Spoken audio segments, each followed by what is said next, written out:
Welcome to the channel, everyone. I'm Skratch. This is another Raid Shadow Legends video. Hope you guys are having an amazing start of the week, and welcome to the Monday kickoff, guys. In today's video, as usual, we're going to have a full breakdown of all of the events coming to Raid Shadow Legends this week, and we have quite a few things that I want to cover in today's video. If you guys enjoyed the content, make sure you smash a like, subscribe to the channel, drop a comment, and help out with this YouTube algorithm. Everyone's favorite game mode will be back tomorrow once again, clan versus clan. This time around it is featuring personal rewards. If you want to put your hand on this, your clan will actually have to sweat and win the CVC.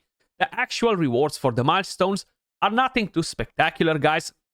We have curse gear, we have immunity gear. I wish they will change these sets with something that's a bit more appealing, something that is a bit more in the meta, right? So I would like to see maybe some Merciless, maybe some Slayer, maybe some gear sets that will actually be more impactful. Don't get me wrong, the curse gear is actually pretty awesome for the Hydra, but just in general, I feel like a bit of extra stuff on these rewards would be would be nice, you know. As usual, we will have summoning events to go with the CVC, but we're gonna get to that in just a second. The next thing is, guys, the fusion is coming to an end this week. So make sure you guys are not fusing your incarnate just yet. Wait for the CVC and bank cash in on easy 30k points by doing the fusion tomorrow. That's when I'll be summoning my my champion. I have all of the epics ready to rumble, but there is no rush with it. Then, of course, we have a surprise at the Altar of Souls. We have a Desire Soul summoning pool. Now we have some very big boy names in here. Tranda, Duchess, Narcissus, Sifi, Ancora, Marichka. We have a lot of amazing legendaries and epics, guys. This is, without a question, the most pay-to-win event in the entire game, together with the Prism Crystal event, where you're summoning champions. These are not free to pay by any means.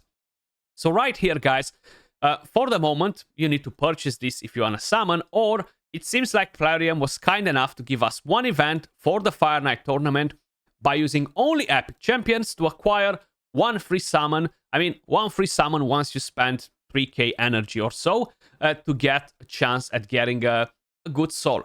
Last time, with the free summon that we got free, I actually managed to get a 6-star Brogni. So hey, I'm gonna take that as a win. I will be doing a different video on a couple of different teams that you guys can run in the Fire Knight tournament if you wanna do so. Spider tournament coming to an end. Of course, this was for the fusion. Same with the classic arena takedown. In terms of events, guys, the champion training event as well will be coming to an end in a couple of days. Then we have the artifact enhancement, which is almost done, and the dungeon divers ending tomorrow. Now, keep in mind, once the fusion event is over, we're going to have a Path of Light event or some form of an event that will allow us to have a chance to get a 5-star soul for the incarnate. Personally, I'm going to skip it, and the main reason is I do think she's a decent champion. I don't think she's going to change anyone's account, right? You can run quite a few different blessings on her because she has multi-hit skills. She attacks with most of the skills except the A3. So overall, having a cruelty or something like this can actually even help you in the Hydra clan boss, but the cost usually is way too high. So because we are in between fusions, we're going to be tempted with tons of events to basically create an incentive either to open our shards or use our energy. So do expect to have some decent summoning events coming throughout the week and of course next week. And do expect to have 3x on speed in the Dragon Slayer, 3x on Savage on the Fire Knight, 3x on something on the Ice Golem, and probably on the Spider as well. They might do different gear sets, but honestly, because they're trying to create that incentive to make people spend their energy, I don't think people will be tempted to spend their energy on 3x Stalwart on the Dragon. So they will do 3x on speed. And same with the Fire Knight. Here you do have a few different options, regeneration, etc., but most probably is going to be 3x on Savage, starting either at the end of this weekend, either at the beginning of next week. And just to kind of like add a few things on top of it, we did not have a guaranteed legendary event in quite a while. This weekend we had 2x on Void Shards. This weekend, this upcoming weekend, we're going to have a 15x progressive on God knows what champions, right? But at the same time, they might swap it around a bit and bring in some different form of events. maybe a guaranteed or something like that, could potentially be pretty interesting for a lot of players. But that's pretty much everything that you can expect for this week, guys. Make sure you guys are completing your clan quests, purchase whatever you need from the clan shop. Don't forget about this. And let me just quickly show you the calendar in Plarium Play. So as usual, they're not updating this. They're trying to keep it a bit like a mystery or something. And once the fusion is done, starting from Friday onwards, they are most probably going to update the calendar. Now keep in mind the Desire Soul Summon Pool event is from today all the way to Thursday. The Fire Night tournament is from today all the way to Thursday. This is the only event that will give you a chance to get one summon for this if you're not spending money. So I don't think they're going to do any other event because it would be right here in the calendar, considering that the Desire Soul Summoning Pool event doesn't go all the way to Friday. Most probably they will not do it. Now, leaving all that on the side, let's talk about the 15x progressive chances for champions during this CVC. So, this Tuesday, June 18th, they're planning to launch progressive chance from Primal Ancient Sacred Voids. Only legendary champions, no epics, okay? Starting with the very first one, we have Tranda. Of course, her soul is up for the grabs right there. So, all of you filthy degenerate Krakens, open your wallets and summon your Tranda and 6-star soul, because that will make Hydra Clash even more balanced. Just joking. Most probably, I will join that club and try to YOLO a couple of summons for a 6-star soul. If it happens, it happens. If it doesn't, I guess I'm just gonna end up with a fat leap. She is the Hydra Queen. No questions asked. She can be helpful in the Spider if you're progressing through the game and you need HP burn and stun. She can deal a lot of damage in arena. Of course, not in the high-end Mera arena, but she's still a very strong champion and the most disgusting Hydra champion in the entire game. Then we have Samson the Smasher. I don't think I have Samson the Smasher. No, I don't. Him and Loriaka plus Marius, which is coming home soon, are the only Skinwalker champions that I'm missing. And I do pray that I will never summon Loriaka. And you should do the same. So Samson, guys, HP-based nuker, can have a chance to stun with the A1, a double hitter. This one right here can be an AoE, of course, removes all increased defense buffs from enemies before attacking, and places an extra hit if this attack kills an enemy, and of course, if he's not gonna get polymorphed by removing the increased defense. With the A3, he buffs all of your allies. A pretty nice skill. I just wish it would do more. You're getting increased accuracy on all of your allies, but that's it. You're getting increased crit damage only on this champion and grant an extra turn. Why not increase crit rate? Why not increase crit damage and increase accuracy on all of your team? Like, would that be that broken? Hell no, because we have plenty of different champions doing it already. So he's a decent HP-based nuker. He's kind of like mediocre, comparing him with the best and with the weak. He's not the weakest, he's not the best, he's kind of like in the middle, right? So mediocre, I would say. Then we have Goffred, Brassclad. Dwarf, if I'm not mistaken, yes, he can be pretty interesting. He was a guaranteed in the past, if I'm not mistaken. I think that's how I got mine. He has this passive where he can put a block damage on this champion and, of course, on one of your allies too when they're about to get killed. Pretty nice to keep somebody alive, regardless if you're talking about Arena, Curse City, Faction Wars. Not very effective for dungeons or other stuff like that, but he's not a bad champion either. You do have increased defense. You have a cleanse on all of your team from defense down and weaken. You have a chance to stun with the A2 right here. Very good for the Curse City and Faction Wars. So he's a decent champion. I don't think he's OP. I don't think he's the worst either, you know. He's a decent one. Then we have Fushan, the one champion that can absolutely obliterate Amias. Now, he's not the only one in the game. Georgit can do it as well, but he can just one-shot the boss if you have disgusting stats, disgusting blessings, and disgusting team around him, and you're gonna get the job done basically on the boss. He is still very solid for clan boss, guys. You have speed aura, you have defense down, you have chance to stun, AoE, good for faction wars, good for waves in dungeons, can be good for arena while you're progressing, tag team arena, etc. Definitely not a bad champion. He's still kind of like keeping that value that he always had in the game. Moving over to Voids, we have Tumesia.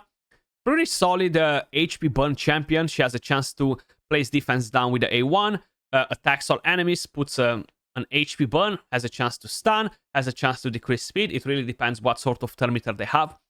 And she can hit very hard with this skill if you have a target that has side minions, right? Or waves where they have a lot of HP burn. She can actually smack pretty hard. Surprisingly, she can deal a lot of damage in the Hydra Clan boss.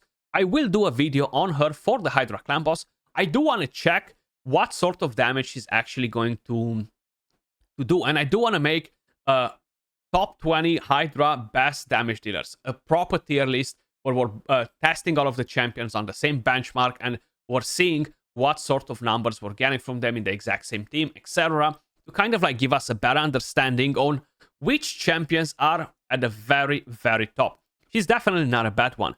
Then we have Solus. I actually forgot about this champion. I haven't heard about him in ages in terms of summoning events. He's still a solid nuker. Not only that he can nuke, but he can bring a lot of utility. He can work great as a Hydra Provoker, guys, as a mischief target if you don't have different champions that will shield your team. So right here, AoE attack, provoke, good damage, increases the duration of all debuffs on each target. The more debuffs, the more damage. Provoke right here has a chance to remove all buffs. Then with the A1, you have a chance to stun or deal damage. You have defense aura for faction creeps only. But he's a solid defense-based nuker that can be a very good mischief target, you know? So definitely don't sleep on him. For Wednesday, June 19, guys, we have another progressive chance event. And this time around, we have our Street Dreamstrong as a 15x progressive chance. She was a fusion not a long time ago. She is a solid champion. I've seen a lot of people thrashing on her and then they made videos. My god, I was wrong about her. She doubled my damage in Hydra. Or my god, she's so amazing. She's so good in Hydra. My god, she's such a good champion. Yes, she freaking is. Speed aura for arena battles, 28%. I wish that would be in all battles, to be honest. Right here, the A1 is nothing too insane, but she can put decreased speed. You have AoE attack with decreased speed, weaken, decreases the turn meter on all of the enemies. And right here, you have increased speed and increased attack on all allies and fills the turn meter and grants an extra turn. And the passive gives you a bit of healing based on the turn meter value, which is not that insane, but overall, she can be a very, very effective champion. Moving over to the next one, since we are on this faction, we do have Elva, guys. Elva, what can I tell you? Amazing reviver. You have speed aura for all battles, a single target reviver, increase attack, increase defense, increase speed, block debuffs, cleanse, continuous heal. Perfect veil on the ally with the lowest HP. Honestly, very, very solid. I'm a massive fan of Elva. Then we have Archbishop Pint Roy, guys. Not a big fan of this champion. True, I have used him a couple of times in the Curse series, but that's about it. He can bring increased accuracy, heal reduction, and block buffs, which can be helpful for Hydra. But I feel like out of all of the block buffs champion for Hydra, he is one of the weaker versions, right? Like, he can bring you some other things to, like, increase defense, shield, support. So he's not trash, don't get me wrong. I would prefer an Ugo over him, right? She brings block buff, she's an epic. That's kind of like what I'm trying to say. And removes defense down and weaken from this champion at the start of each turn. A decent legendary. And then we have Glakead of the Melt Water, guys. Pretty solid champion as well. You have speed aura, you have a freeze with A1, you have the increased attack, perfect veil. So turn meter manipulation, he's kind of like a mini Duchess. You have the revive, you have increased accuracy and increased defense. Overall, he's a pretty nice champion. Interesting for Hydra because you do get to do additional damage if you have a perfect veil buff placed by this champion. In terms of voids, we have Warlord. It's been a while since we had him on the events too. Still one of the best lockout champions in the game, guys. Is Warlord, is Krixia, is Yumeko that are the top dogs, and he's still one of the top dogs. This A3 is just too powerful. Dropping turn meter, fully locking the skills, heal, shield, block debuffs. Very, very solid champion. Then we have Cena Amber Heart, guys, which is the reviver that has ally attack on revive from the dwarfs.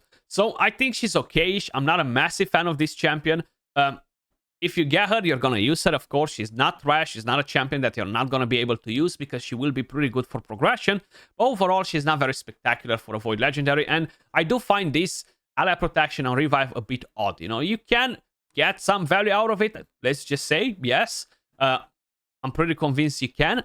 especially even in arena, you know, maybe somebody's killing the rest of your champions, then you revive and you take down either the reviver, either the nuker, and have another chance to win the fight. But hey, I'm not extremely impressed with this Void Legendary. Do let me know your thoughts in the comments down below, guys. As usual, much love, appreciate every single one of you guys watching, and I'll catch you all in the next one. Peace.